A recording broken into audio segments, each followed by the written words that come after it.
ఇక నల్గొండ జిల్లా నుంచి మనకు ఒక బ్రేకింగ్ న్యూస్ అందుతుంది. గో బ్యాక్ మార్వాడీస్ ఉద్యమం ఊపందుకుంది. నల్గొండ, మిర్యాలగూడ, నకిరికల్, మోత్కూరు, చౌటుప్పల్, కొండమల్లేపల్లి అదేవిధంగా కోతాడ ప్రాంతాల్లో మార్వాడీలకు వ్యతిరేకంగా స్థానికులు నినాదాలు చేశారు. జీరో దందాతో తమ వ్యాపారస్తులను దెబ్బతీస్తున్నారంటూ కూడా స్థానికులు ఆక్రమితం చేశారు. అధిక గో బ్యాక్ మార్వాడీలంటూ రోడ్లపైకి వచ్చి బ్యాక్ ర్యాలీలు నిర్వహించారు స్థానిక వ్యాపారులు. ఇక ఆయా ప్రాంతాల వ్యాపార సంఘాలతో యూనియన్ కట్టుబాట్లకు ఉండాలంటూ డిమాండ్ చేస్తున్నారు.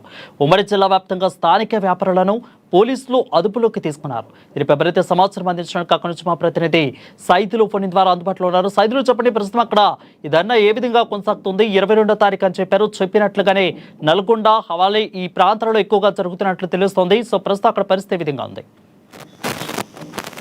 రైట్ వరుణ్, గత కొంతకాలంగా అయితే తెలంగాణలో గో బ్యాక్ మార్వాడి వర్తక వ్యాపారాలంటూ కూడా జరుగుతున్నటువంటి ఇష్యూకు సంబంధించి అయితే OUJSC పిలుపు మేరకు నేడు ఉమ్మడి నల్గొండ జిల్లా వ్యాప్తంగా కూడా స్థానిక వ్యాపారులు ఎవరైతే ఉన్నారో బంద్ను ప్రకటించినటువంటి పరిస్థితి ఉంది. ఈ నేపథ్యంలో పెద్ద ఎత్తున మార్వాడి కల్తీ వ్యాపార సంస్థలు ఏదైతే ఉన్నాయో ఈ పూర్తిగా నిషేధించాలంటూ పెద్ద ఎత్తున ఆందోళన వ్యక్తం చేస్తున్నటువంటి పరిస్థితి ఉంది. ఇప్పటికే స్థానిక వ్యాపారులు ఎవరైతే ఉన్నారో బంద్లో అంటే ఈ రోజు బంద్లో భాగంగా కూడా ఇప్పటికే రోడ్లపైకి వచ్చి బైక్ ర్యాలీలతో పాటు గో బ్యాక్ మార్వాడి అంటూ వ్యతిరేక నినాదాలు చేస్తున్నటువంటి పరిస్థితి ఉంది. దాంతో ఉమ్మడి నల్గొండ జిల్లా వ్యాప్తంగా కూడా మార్వాడి గో బ్యాక్ అనే నినాదం అయితే మారుమోగుతున్నటువంటి పరిస్థితి అయితే ప్రధానంగా కనిపిస్తున్నటువంటి పరిస్థితి చూస్తా ఉన్నాం. అయితే చాయ్ దగ్గర నుండి బడా వ్యాపారం దాకా కూడా మార్వాడి డామినేషన్ ఎక్కువైందంటూ కూడా స్థానిక ఎవరైతే వ్యాపారులు ఉన్నారో దీనికి ప్రధానంగా ఆరోపిస్తున్నటువంటి పరిస్థితి అయితే చూస్తా ఉన్నాం. ఇప్పటికే ఉమ్మడి జిల్లాలోని నల్గొండ కావచ్చు, నెకరేకల్ కావచ్చు, చౌటుప్పల్, కొండమల్లపల్లి, మిర్యాలగూడ, కోదాడ పట్టణాల్లో అయితే పెద్ద ఎత్తున మార్వాడీలకు వ్యతిరేకంగా నినాదాలు చేస్తూ ఆయా మార్వాడీలకు సంబంధించినటువంటి షాపుల వద్ద కూడా బైక్ ర్యాలీలు నిర్వహిస్తూ మార్వాడి గో బ్యాక్ అంటూ చెప్తున్నటువంటి పరిస్థితి అయితే చూస్తా ఉన్నాం. ప్రస్తుతం ఆందోళనకారులు ఎవరైతే ఉన్నారో ఇప్పటికే ప్రధాన సెంటర్ల వద్ద మార్వాడి గో బ్యాక్ అనే పెద్ద ఎత్తున ఫ్లెక్సీల తో నిరసన వ్యక్తం చేస్తున్నటువంటి క్రమంలో అయితే పోలీసులు అదుపులోకి తీసుకున్నటువంటి పరిస్థితి అయితే చూస్తున్నాం. ప్రధానంగా మార్వాడి గో బ్యాక్ అనే నినాదానికి సంబంధించి కూడా వర్తక వ్యాపారాలు చేసే ప్రతి వ్యాపారి కూడా ఆయా ప్రాంతాలలో అంటే ప్రధానంగా ఎవరైతే వ్యాపారులు ఉన్నారో మార్వాడీలకు వ్యతిరేకం కాదంటూ ఆయా వ్యాపార సంఘాలకు సంబంధించినటువంటి యూనియన్ లీడర్లతో దీన్ని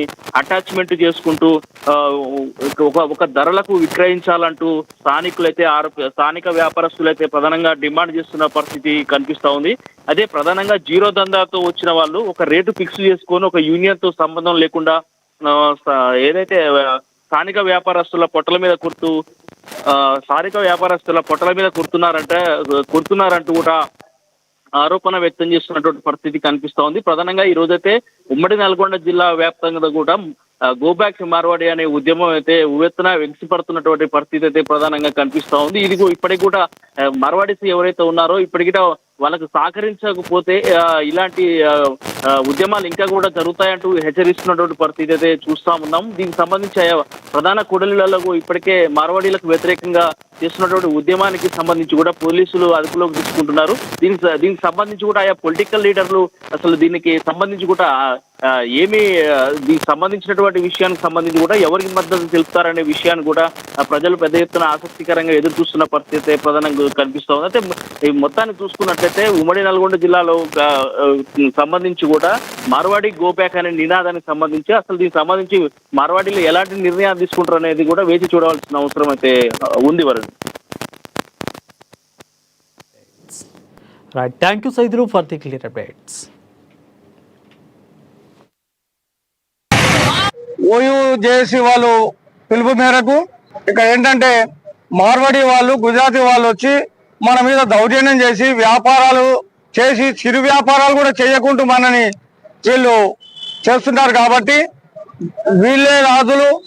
ఏంటంటే గతంలో బ్రిటిష్ వాళ్ళకి ఇట్లా వచ్చి మనని ఎట్లయితే మన భారతదేశాన్ని ఆక్రమించుకుంటాం అలాగే వీళ్ళు కూడా మార్వాడి, గుజరాతీ వాళ్ళు వచ్చి మన తెలంగాణ మొత్తం ఆక్రమించుకొని మన వాళ్ళకు దందాలు లేకుండా, బిజినెస్ లేకుండా చేసుకుంటూ వీళ్ళు ఛాయ్ వ్యాపారం చేసుకుంటూ కిల్లి కొట్లు పెట్టుకుంటూ ఈ రోజు బడా వ్యాపారాలు చేసుకుంటూ వీళ్ళు ప్రజల్ని మోసం చేసుకుంటూ నాణ్యమైన సరుకు ఇవ్వకుండా అన్ని ఇష్టమైన సరుకు ఇచ్చేసి తక్కువ రేటుకి అమ్మి మనని వ్యాపారం చేయకుండా వాళ్ళు ముందుకు వచ్చి వాళ్ళు మనని మొత్తం దిగజారు చేస్తున్నారు. రాను రాను వీళ్ళు ఏం చేస్తున్నారంటే మన మడిగలు ఏమైతున్నాయో, కిరాయి మడిగలు ఉన్నాయో, మనం 10,000 15,000 మనం తీసుకొని ఉంటే వాళ్ళు మేము 40,000 ఇస్తాం, 50,000 ఇస్తామని చెప్పేసి మనం కాల్ చేపించి వాళ్ళు ఉండి మన వాళ్ళని, మన వ్యాపారస్తుని మొత్తం వాళ్ళు జీతం ఉంచుకునేటట్లు చేసుకుంటున్నారు. కాబట్టి వాళ్ళని తక్షణమే ఇక్కడి నుంచి మన తెలంగాణ నుంచి తరిమి కొట్టాలని మేము పిలుపునిస్తున్నాము. ఓయూ జేఏసీ పిలుపు మేరకు హైదరాబాద్ లో జరిగినటువంటి ఈ స్థానికేతరులు మన వారిపై చేసిన దాడికి నిరసనగా ఈ రోజు చేసినటువంటి ఈ బంద్ కార్యక్రమాన్ని మేము స్వచ్ఛందంగా నిర్వహిస్తున్నాం, దానికి మద్దతు ఇస్తున్నాం. నిజంగా కూడా స్థానికులం మేము ఈ రోజు చౌటుప్పల్ పట్టణం కావచ్చు, తెలంగాణలో ఏ మూలలో ఏ పట్టణం అయినా ప్రతి వ్యాపారి కడుపు మండే పరిస్థితి ఈరోజు. ఎందుకంటే స్థానికేతరులు, స్థానికులు అనే ఈ రెండు అంశాల మీద ఈరోజు జరుగుతుంది. ఇటువంటి ఉద్యమమే కొన్ని సంవత్సరాల క్రితం తెలంగాణ ఉద్యమం కూడా జరిగింది. అది కూడా స్థానికులు, స్థానికేతరులు అనే అంశం మీదనే జరిగింది. అది ఒక రోజు మొదలైంది, కొన్ని సంవత్సరాలు నడిచింది, విజయవంతమైంది. అంతకు పూర్వం చరిత్ర తీసుకుంటే కూడా బ్రిటిష్ వాళ్ళు మన రాజ్యానికి, మన దేశానికి వచ్చింది వర్తకం కోసమే వచ్చారు. ఆ రోజు కూడా అందరేమనుకున్నారంటే వాళ్ళు వ్యాపారం చేసుకుంటారు కదా అనుకున్నారు సామాన్య ప్రజానికం. ఈ రోజు తెలంగాణలో కూడా సామాన్య ప్రజానికం ఏమనుకుంటున్నారు అంటే మేము కడుపు మండిన వాళ్ళం 10% మంది మేము ఉన్నాం, వ్యాపారాల్లో ఉన్నాం, మిగతా 90% మంది మాకు సంబంధం లేని అంశము అనుకుంటారు. ఆనాడు కూడా 90% మంది మాకు సంబంధం లేదనుకోరు. కానీ వాళ్ళు బ్రిటిష్ వాడు మొదట అలవాటు చేయడానికి ఉచిత ఛాయ పోసినట్లుగా వీడు ఏం చేస్తాడంటే ఈ రోజు స్థానికేతరుడు స్థానికంగా నిలదొక్కుకోవడం కోసం సమాజానికి